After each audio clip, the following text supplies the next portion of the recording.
Getting a commercial learner's permit is the very first step in the process of obtaining a commercial driver's license. Due to the transportation industry being one of the most heavily regulated industries in America, the process you must go through to get a commercial learner's permit can be confusing and frustrating. This video has been created with the purpose of making the commercial learner's permit process less confusing and frustrating for you. Knowing what is required by the federal regulations to obtain a commercial learner's permit will help you successfully navigate that process. We have broken this video down into 6 parts. Please keep in mind that we have not put these in any order of importance. In fact, you will most likely find yourself juggling several parts of this process all at the same time. Part 1 will cover what a commercial learner's permit is, what you are authorized to do with it, and what endorsements you're allowed to have on a commercial learner's permit. Part 2 will provide a brief overview of entry-level driver training. Part 3 will cover the basic requirements for a commercial learner's permit. Part 4 will cover the numerous self-certification requirements. Part 5 is about getting a D.O.T. physical. Part 6 will cover studying for and taking the knowledge tests.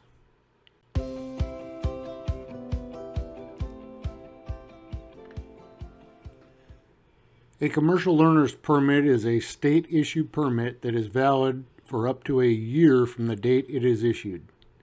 Some states do issue a commercial learner's permit that is only good for 6 months. In those states, you will be allowed to renew it once for an additional 6 months if you need to. A commercial learner's permit authorizes you to operate a commercial motor vehicle for the purpose of entry-level driver training.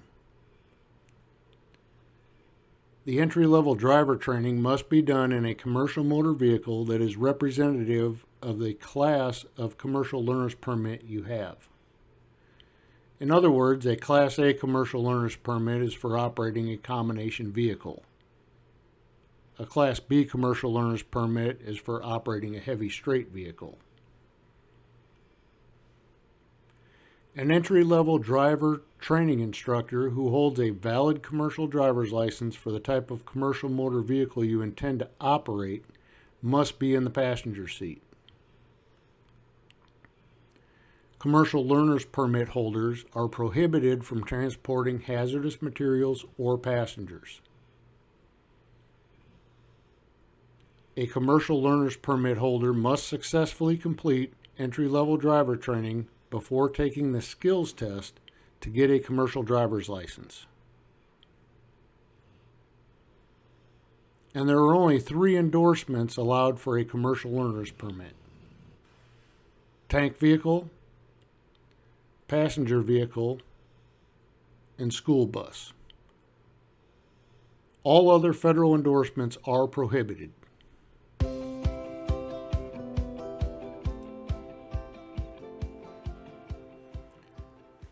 As of February 7th, 2022, entry-level driver training is required before taking the skills test for the following: a Class A or Class B commercial driver's license, and anyone seeking a passenger or school bus endorsement for the first time. Entry-level driver training is also required before taking the knowledge test to obtain a hazardous materials endorsement for the first time. This is classroom instruction only.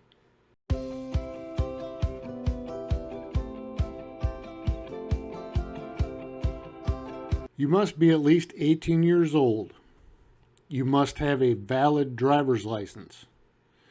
You must provide a list of every state you have been licensed to drive for the previous 10 years. You must provide proof of citizenship or lawful permanent residency. And you must have proof that you live in the state where you are applying for the commercial learner's permit.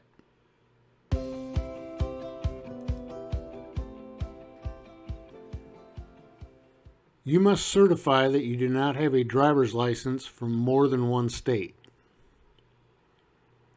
You must certify that you are not subject to any federal disqualifications or state license disqualifications. And you must certify what type of commerce you anticipate being engaged in. This self-certification requirement will determine whether or not you need to get a DOT physical. There are 4 options you must choose from: accepted interstate commerce, non-accepted interstate commerce, accepted intrastate commerce, or non-accepted intrastate commerce. None of this is very straightforward, so let's break down the components of it. We'll start with the basic difference between interstate and intrastate commerce. Interstate commerce means the cargo being transported crosses state or international boundary lines. Intrastate commerce means the cargo being transported stays exclusively within a state and does not cross any state or international boundary lines. Now, what is the difference between accepted and non-accepted? Non-accepted interstate and intrastate commerce activities means no exceptions are being made for those activities, and you will be required to get a DOT physical. Accepted interstate or intrastate commerce activities means that exceptions have been made for certain activities that will not require you to get a DOT physical. There are 14 accepted interstate and intrastate commerce activities. Number 1, transporting children to and from home and school.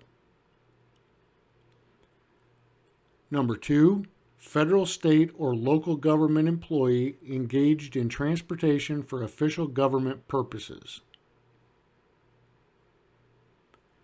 Number 3, transportation of personal property by an individual. Number 4, transporting sick or injured people or human corpses. Number 5, operating emergency fire or rescue vehicles. Number 6, transporting between 9 and 15 passengers, including the driver, for non-commercial purposes. Number 7, operating a commercial motor vehicle to transport propane for winter heating. Number 8, operating a commercial motor vehicle for custom harvesting operations. Number 9, transporting custom harvested crops.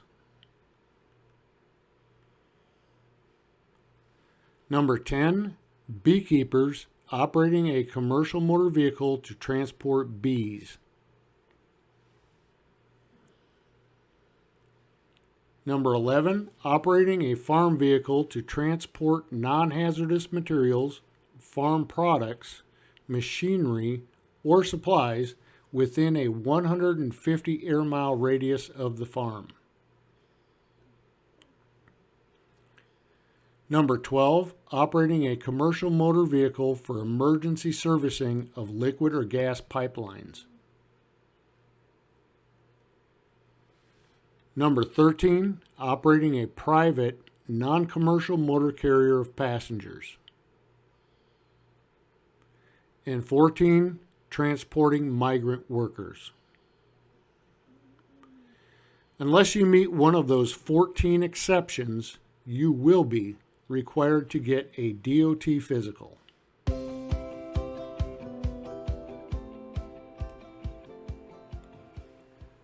The DOT physical must be done by a certified medical examiner that is listed in the National Registry of Certified Medical Examiners. The DOT physical is very comprehensive and in most cases it can take more than an hour to go through the actual examination and complete all of the necessary paperwork. Once completed, the DOT physical is good for 2 years. A link to the National Registry of Certified Medical Examiners and the required medical forms is provided in the description.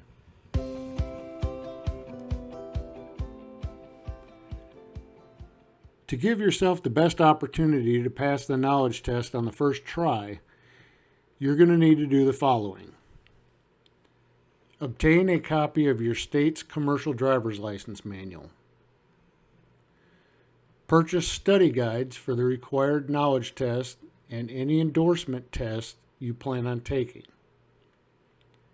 And take as many practice tests as you can before taking the actual knowledge tests. There are links to our study guides with practice test questions in the description. If you are seeking a Class A commercial learner's permit, there are 3 required knowledge tests that you need to study for. General knowledge, air brakes, and combination vehicles. If you are seeking a Class B commercial learner's permit, there are 2 required knowledge tests that you need to study for.